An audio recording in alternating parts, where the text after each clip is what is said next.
अर्ज दिला होता यासाठी व्हीव्हीपॅट फेरमत तपासणीसाठी, त्याच्यात काय प्रशासन? या निवडणुकीमध्ये 100% ईव्हीएमचा घोटाळा झाला आहे याची मला खात्री आहे. कारण गेले 10-15 वर्ष झालं या मतदारसंघामध्ये मी काम करतोय. हजारोच्या संख्येने त्या ठिकाणी जनता माझ्याबरोबर होती. संपूर्ण निवडणुकीमध्ये आपण जर बघितलं तर माझ्या प्रत्येक सभेला हजारोंपेक्षा जास्त गर्दी असायची. माझ्या प्रचारासाठी या मतदारसंघामध्ये किमान 4 ते 5 हजार कार्यकर्ते त्या ठिकाणी रोज दिवस न रात्र माझा प्रचार करत होते. घराघरातली सर्व लोक जनता त्या ठिकाणी मला मतदान करण्याचं वचन आश्वासन देत होते.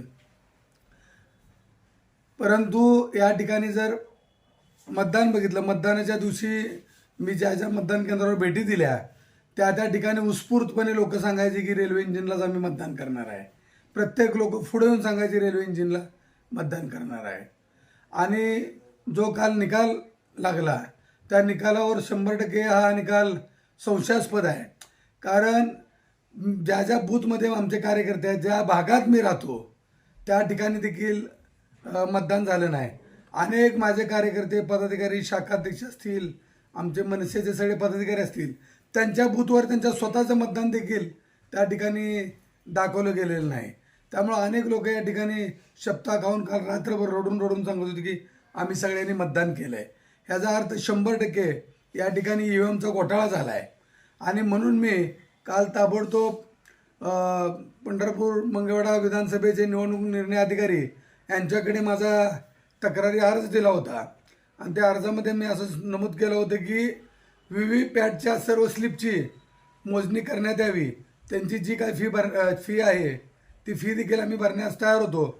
परंतु त्या ठिकाणी आम्ही अर्ज दिल्यानंतर 5 मिनिटामध्ये माझा अर्ज फेटाळण्यात आला आणि निवडणूक निर्णय अधिकाऱ्यांनी 5 मिनिटामध्ये आम्हाला पत्र दिलं की ही तुमची मागणी अमान्य करण्यात येत आहे. जर समजा मी भारतीय लोकशाहीच्या अधिकारानुसार जर मी पत्र दिलं असेल आणि त्या ठिकाणी मी जर मागणी केलेली असेल की व्हीव्हीपॅटच्या स्लिपची मतमोजणी करण्यात यावी, तर त्यांनी नकार देण्याचे कारण नाही. परंतु या ठिकाणी सगळंच मॅनेज आहे हे लक्षात आलं.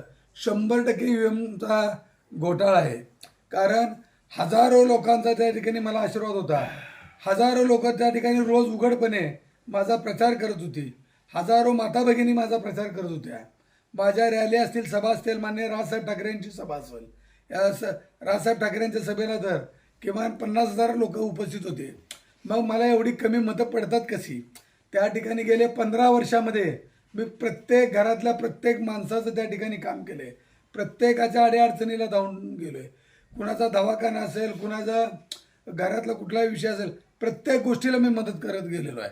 प्रत्येक या मतदारसंघातली प्रत्येक माझी माता भगिनी, माझा वडीलधारी मंडळी, मला त्यांचा भाऊ, त्यांचा मुलगा मानत होते.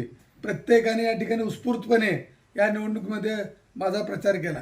अनेक भागातून लोकवर्गणी करून त्या ठिकाणी मला निवडणुकीसाठी मदत करण्यात आली होती.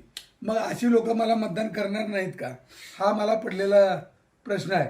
त्यामुळे 100% या ठिकाणी ईव्हीएमचा घोटाळा करून सर्व छोट्या पक्षांना या ठिकाणी संपवण्याचा प्रयत्न या ईव्हीएम घोटाळ्याच्या माध्यमातून केला गेलेला आहे. मग आता तुम्ही काय पुढील भूमिका घेतली? या ठिकाणी पहिली प्रोसेस होती की निवडणूक निर्णय अधिकाऱ्याकडे तक्रारी अर्ज दाखल करणं. आम्ही निवडणूक निर्णय अधिकाऱ्याकडे तक्रारी अर्ज दाखल केला होता. परंतु आमचा तक्रारी अर्ज दाखल करण्यापूर्वीच निवडणूक निर्णय अधिकाऱ्याचं उत्तर तयार होतं. फक्त तिथं गेलो, अर्ज दिला की त्यांनी लगेच ते प्रिंट काढून आमच्या हातात दिले. ह्याचा अर्थ हे सगळं मॅनेज होतं. म्हणून आता त्यांनी आमची मागणी अमान्य केलेली आहे.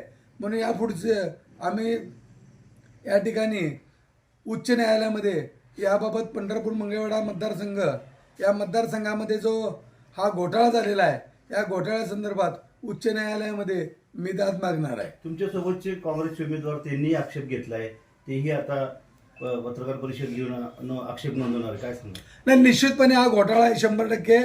कारण या ठिकाणी भारतीय जनता पार्टीचं कसल्याही प्रकारचं काम नव्हतं, त्यांच्या उमेदवाराचं कसल्याही प्रकारचं काम नव्हतं. या मतदारसंघातली जनता भारतीय जनता पार्टीला त्रस्त होऊन गेली होती, वैतागून गेली होती. गोरगरीब सर्वसामान्य लोक या ठिकाणी अतिशय त्रस्त झाले होते. आणि एवढ्या अडचणीतनं दिवस काढत असताना भारतीय जनता पार्टीला एवढ्या प्रचंड प्रमाणामध्ये मतदान होतंच कसं याचा मला पडलेला प्रश्न आहे. कारण गेले 15 वर्ष झालं मी जनतेत आहे. गेले 3-4 वर्षापासून जनतेच्या प्रत्यक्ष संपर्कात आहे. रोज जनतेच्या माझ्यासमोर प्रतिक्रिया येत होत्या. याच्यावरनं 100% माझी खात्री झाली आहे की हा ईव्हीएम घोटाळा आहे. तुम्ही सगळे एकत्र लढताय का मग तुम्ही न्यायालयामध्ये? ना आता या ठिकाणी मी तर उच्च न्यायालयात जातोय. ज्यांना ज्यांना या बाबतीत ईव्हीएम घोटाळा झाला या बाबतीत शंका आहे त्या सर्वांनी या ठिकाणी उच्च न्यायालयामध्ये सगळ्यांनीच याचिका दाखल करणं, यावर दाद मागणं गरजेचं आहे. मी तर उद्याच्या उद्या या ठिकाणी उच्च न्यायालयामध्ये ही याचिका दाखल करणार आहे.